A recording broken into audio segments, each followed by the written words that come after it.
really important to journal your numbers and your activities.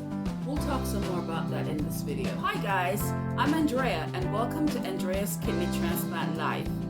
In my video today, I'm going to be talking about my diagnosis and the life changes I had to make. I'm also going to be answering questions from my sister, questions about things that we think you might want to know about my journey. Thank you so much. And now my sister will start asking questions. So was it difficult for you to accept your diagnosis? Oh, it was extremely difficult. I was very active. I was a single mother. I had a fulfilling job. And so there were many things that I totally enjoyed in my life.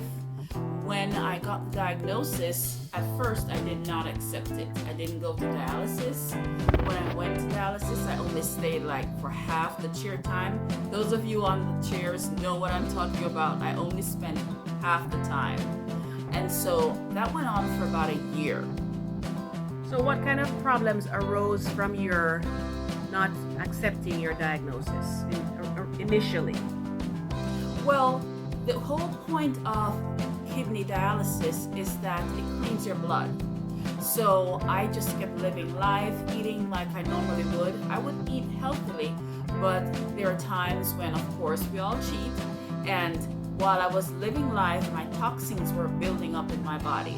And so that kind of thing will land you in the emergency room, because when your toxins are built up, you can't breathe. For me, it was I couldn't breathe, and there were other health issues that started to arise, like hypertension.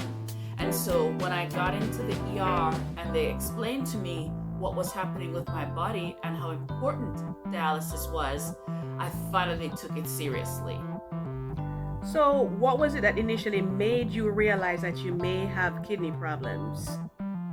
Well, there wasn't anything really. One day I just couldn't breathe. I couldn't walk. I just couldn't breathe. So when I went to the emergency room, they did a full body scan of me. They did a full medical workup.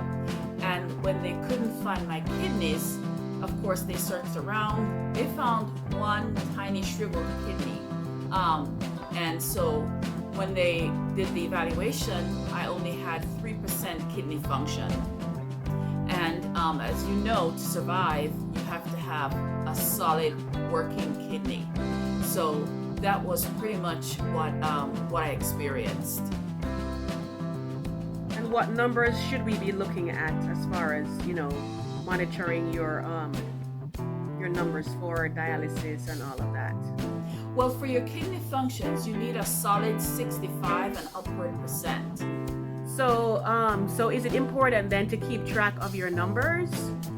It is extremely important to keep track of your numbers in your diary, because what happened was, for me personally, even though I was going to dialysis, I still kept eating some of the foods that were healthy for a normal person, but for somebody like me with special dietary needs on dialysis, it was wreaking havoc. What kind of things were you taking when you were on dialysis?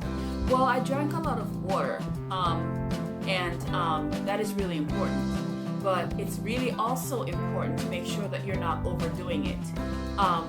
There are times when it's a very symbiotic experience. Drinking water is important, but when you're on dialysis, if you go over the recommended amount of fluids, you could land yourself in the ER. There were instances where dialysis made me very thirsty, so I would want to drink, and I drank water. And the more water I drank, is the more I couldn't breathe, because my lungs retained the fluid. And so that's another factor. Even though it's healthy for you and for a normal person, when you're on dialysis, you have to watch your fluid intake. And you have to stay away from sodas and drinks and diet drinks as well. Do you think it's important to have a support system, when you're on dialysis? I think it's extremely important for you to have a support system. My son was my support system at home, physically. My sister and all her relatives were support systems on the phone because I could pick up the phone on a day when I was really feeling down and just have a long conversation about my experiences that day. And dialysis is an emotional experience. So while it taxes your body physically, it also taxes you emotionally. There were times when I came home, I barely drove home in my car, and I would need my son to physically help me from my car to the door. And that would be probably 2 or 3 steps.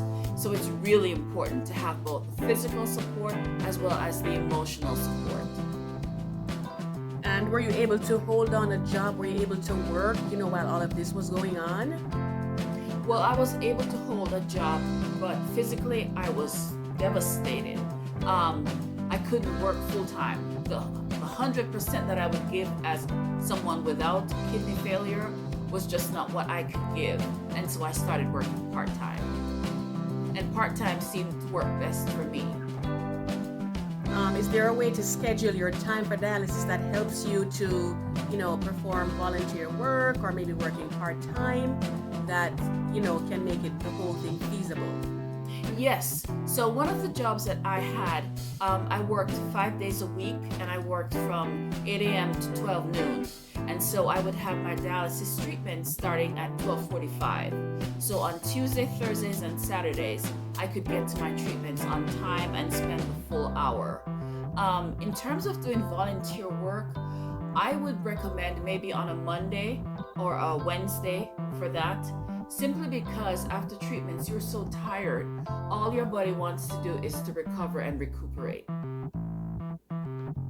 So do you think you can still live a fairly normal life while on dialysis?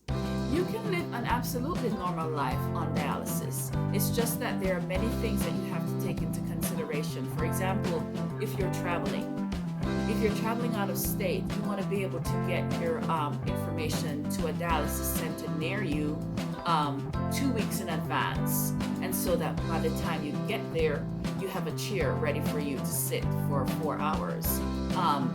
You have to remember your medications when you're going and make sure that you have a good supply of at least a week and a half, just in case something happens and you can't get home. Because most of the drugs that dialysis patients take, they are specialized drugs that you can't just run into a doctor and say, hey, I need more of this, because they're going to have to see your prior medical conditions, what you're going through now, your previous numbers, and things like that.